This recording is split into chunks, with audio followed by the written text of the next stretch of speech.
प्रभु सुख आसीना, लक्ष्मण बचन कहे छलहीना। सुर नर मुनि सचराचर साई, मैं पूछूं निज प्रभु की नाई। मेरी समझाई कहो सुई देवा, सब तज करम चरण रज सेवा। कहो ज्ञान विराग अरु माया, कहो सुभगति करो जो विदाया। ईश्वर जीवन वेद प्रभु, सकल करो समुदाय। जाते हो ये चरण रति, शोक मोह भरदाय। दंडकारण्य में बट वृक्ष की छाया में भगवान श्री रामभद्र अकेले बैठे हुए हैं। श्री लक्ष्मण चरणों में जाकर के प्रणाम करते हैं और बड़े ही निश्चल शब्दों में प्रभु से ये कहते हैं कि प्रभु, आज आप कृपा करके मुझे ऐसा उपदेश दीजिए कि सब कुछ छोड़ करके मैं आपके चरणों की सेवा करूं। ज्ञान वैराग्य माया इनका क्या स्वरूप है? जिस भक्त के द्वारा आप जीव पर कृपा करते हैं, वह भक्ति क्या है? ईश्वर और जीव का क्या भेद है? आप मुझे समझाने की कृपा करें, जिससे मेरे हृदय का शोक मोह और भ्रम दूर हो जाए और आपके चरणों में मेरी रति हो जाए। भगवान श्री राम ने बड़े ही संक्षिप्त शब्दों में श्री लक्ष्मण जी के प्रश्नों का उत्तर दिया। इस संदर्भ में जो प्रसंग कल आपके समक्ष चल रहा था कि अगर हम गहराई से विचार करके देखें तो कुछ समस्याएं तो ऐसी हैं जिन पर व्यक्ति का बस नहीं, पर सत्य यह भी है कि अनगिनत समस्याएं ऐसी हैं जो व्यक्ति के द्वारा ही बनाई हुई। अगर कोई दूसरे को बंधन में बांध दे तो वह व्यक्ति तो निरुपाय हो ही जाएगा,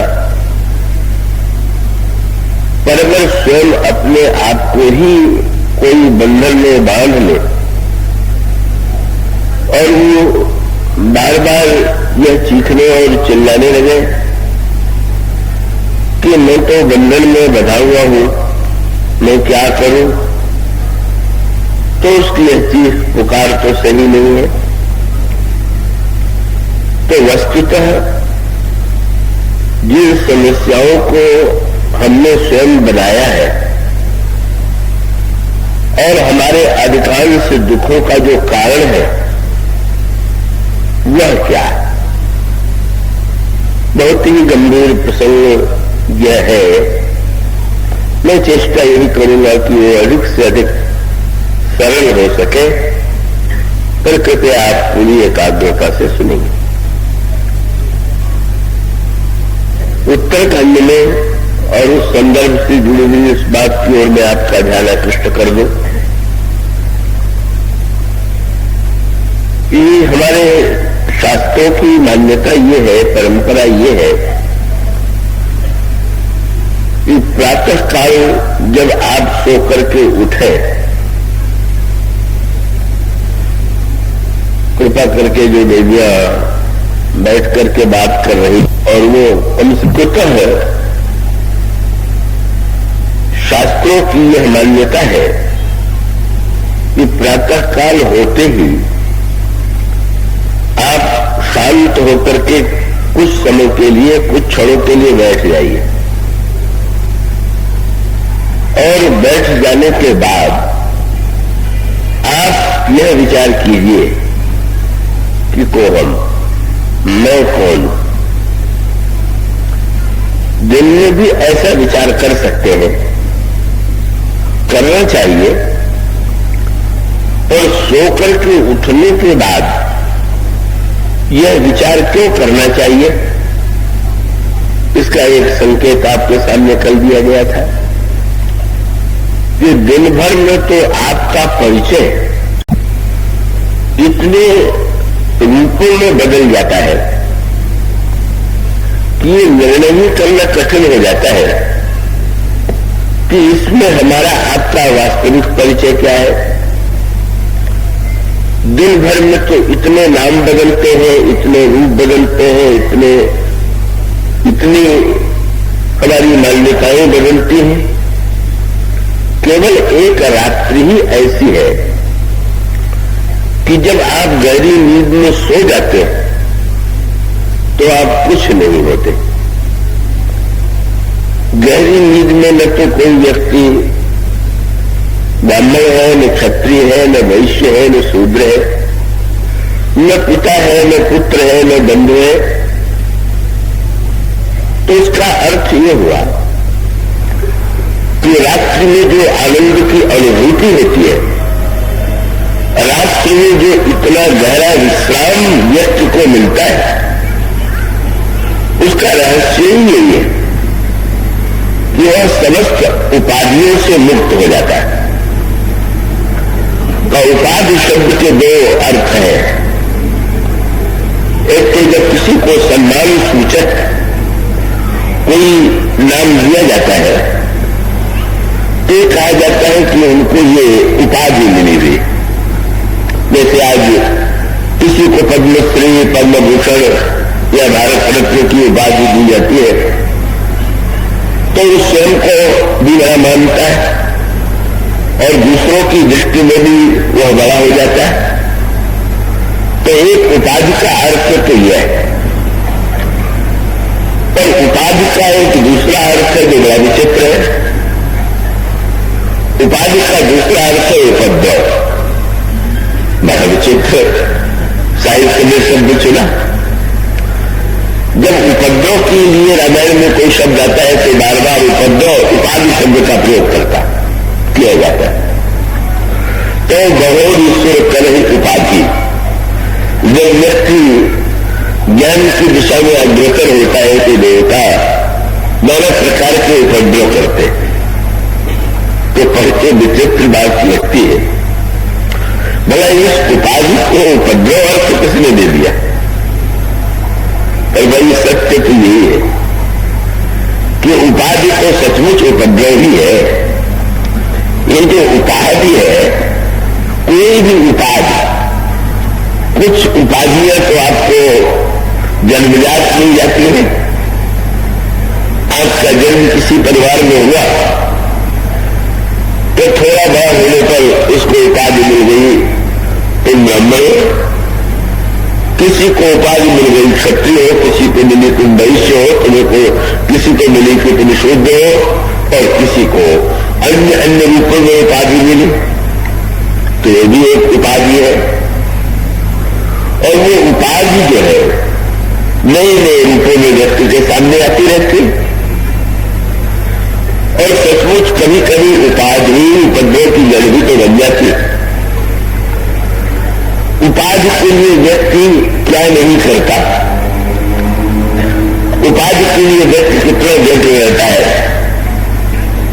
कल ही एक विद्वान मेरे पास आए थे, बड़े उत्कृष्ट किसी विषय के विद्वान है, तो विषय नहीं बताना चाहूंगा। तो मुझसे उन्होंने कहा कि आप कुछ शब्द मेरे विषय में लिख दीजिए। तो मैंने लिखे, पढ़ करके तो प्रसन्न हुए, पर उन्होंने कहा कि इसमें थोड़ी कमी रह गई है। क्या? मैं चाहता हूं कि भारत सरकार मुझे पद्मश्री या पद्म भूषण की उपाधि दे, तो इसके लिए भी कुछ शब्द लिख दीजिए। थोड़ी हंसी भी आई, पर यही तो उनकी बात तो सामने से तो याद आ गई, पर यही तो व्यक्ति की दशा है। और इस उपाधि के लिए व्यक्ति कितना योग्य है, उपाधि मिल जाने से उनकी विद्वत्ता में कोई अंतर नहीं आ जाएगा, उपाधि मिल जाने से उनकी और किसी आकृति में अंतर नहीं आ जाएगा, पर इस उपाधि के लिए व्यक्ति कितना योग्य हो सकता है, इसलिए एक झलक मिली। और याद रखिए, जब भी हम कुछ बन जाएंगे, बस कुछ बन जाने के पीछे दोष होते हैं। आप कह सकते कि हम जितना व्यवहार करेंगे, कुछ न कुछ अपने को मान करके ही तो करेंगे। बिल्कुल ठीक है। अगर हम अपने को पिता नहीं मानेंगे, तो पिता के कर्तव्य का कैसे पालन करेंगे? पति नहीं मानेंगे तो पति के कर्तव्य का कैसे पालन करेंगे? पुत्र नहीं मानेंगे तो पुत्र के कर्तव्य का कैसे पालन करेंगे? इसीलिए जब हम कर्म करने चलेंगे, कर्म करेंगे, तो कुछ न कुछ अपने को मान करके ही तो कर्म करेंगे ना। अपने कर्तव्य का निर्णय भी जब करेंगे, तो कुछ न कुछ अपने को मान करके करेंगे। ये बात बिल्कुल सही है। किंतु वो जो दृष्टांत आपके सामने दिया गया है कि जब भगवान अवतार लेते हैं, तो भगवान जी किसी न किसी देश में अवतार लेते हैं, किसी न किसी जाति में अवतार लेते हैं, किसी न किसी रूप में अवतार लेते हैं, किसी न किसी के परिवार में अवतार लेते हैं। किंतु और वे जिस रूप में वे अवतार लेते हैं, आपको ये दिखाई देगा कि उसका पूरी तरह से निर्वाह कर रहे हैं। किंतु जो दृष्टांत कल आपके सामने दिया गया था, और वही दृष्टांत रामायण में दिया गया कि अभिनेता जिस समय रंगमंच पर अभिनय करता है, तो उस समय भी तो उस अभिनेता को जो नाम दिया गया है, या अभिनेता को जो काम दिया गया है, वो तो पूरी तरह से उसका निर्वाह करता है। किंतु अंतर क्या है? अंतर यह है कि वो अभिनय का निर्वाह करते हुए भी यह जानता है कि वस्तुतः मैं ये नहीं जो लोगों को दिखाई दे रहा हूं, मैं तो इनसे सर्वथा भिन्न। और ये बहुत बड़ा सूत्र है। अभिनेता जिस समय अपने आप को यही मानने की भूल कर बैठेगा, जैसा लोग जो नाम देकर के पुकार रहे हैं, अब कोई रामलीला में होती है तो रावण भी बनता है, और कई लोगों को तो एक अभ्यास होता है, ये रावण का अभिनय में व्यक्ति बड़े सशक्त रंग से कहता है, तो कभी कभी तो लोग व्यवहार में जब वो मिलता भी तो कहते थे ये रावण जी कैसे हैं। ठीक है, पर जब सचमुच वो रावण मानने की अपने को भूल कर बैठे और वो बताने कि अच्छा हम रावण है, तो तुम्हें बताते हैं कि हम कैसे रावण है, और वही जो मंच पर वो व्यवहार करता है, वही व्यवहार सड़क चलते आपसे करने लगे तो आपको कैसा लगेगा? और वो स्वयं कितने बड़े संकट में पड़ जाएगा। तो भगवान की लक्षणता ये है कि वो तो ईश्वर होते हुए भी जब व्यक्ति के रूप में अवतार लेंगे, तो व्यवहार में तो उनकी भी संज्ञा जीव ही होगी। तो जीव की संज्ञा होने पर भी उनका आनंद क्या? तो जो दोहा कहा गया था, यथा अनेकन देशधरि नृत्य करई नट कोय, सोई सोई भाव देखा वही पर आप रहे न सो। बढ़िया से बढ़िया आग्रह करते हुए भी वो ऐसा नहीं हो जाता। तो दो अंतर हो गया। एक तो मंच से जब उतरेगा तो सारा अभिनय जो है उसी मंच पर छोड़ के चला आएगा, उसका बोझ जो है लाद करके घर नहीं लौटेगा। और साथ साथ मंच पर जिनके सामने उसने विरोध प्रदर्शन किया, जिनसे प्रेम प्रकट किया, न उसके हृदय में राग होगा और न कोई द्वेष होगा। बस ये सूत्र अगर व्यक्ति समझ ले, जो भगवान अपनी लीला में किया करते, भगवान श्री राम ने भी, कल परशुराम जी और भगवान श्री राम के संदर्भ की चर्चा चल रही थी। भगवान श्री राम का भी अवतार तो एक जाति में ही हुआ। कई कह सकते हैं कि श्री राम, कहने के लिए कहेंगे तो कहेंगे कि श्री राम क्षत्रिय, पर श्री राम सचमुच क्षत्रिय है क्या? अगर इस बात को लेकर के कोई व्यक्ति गर्व करने लगे, क्षत्रिय जात में जन्म लेने वाला, कि श्री राम भी क्षत्रिय और वह भी क्षत्रिय, तो कोई बड़ी बुद्धिमत्ता का पाठ नहीं है। श्री राम क्षत्रिय जाति में भले ही जन्म ले, लेकिन होगा क्या? प्रातः काल आप जो ही उठे और उठने के बाद आपने मान लिया मैं क्षत्रिय हूं, तो चलिए फिर ब्राह्मण और क्षत्रिय लड़ेंगे, वैश्य शुद्ध सब लड़ेंगे, क्योंकि ये मान लिया कि नहीं है, नहीं हूं। तो इसका अर्थ ये है कि दूसरे मुझसे भिन्न है, वे दूसरों की को कष्ट पहुंचाना, दूसरों को परास्त करना, यही हमारी सबसे बड़ी सफलता। और परिणाम क्या होता?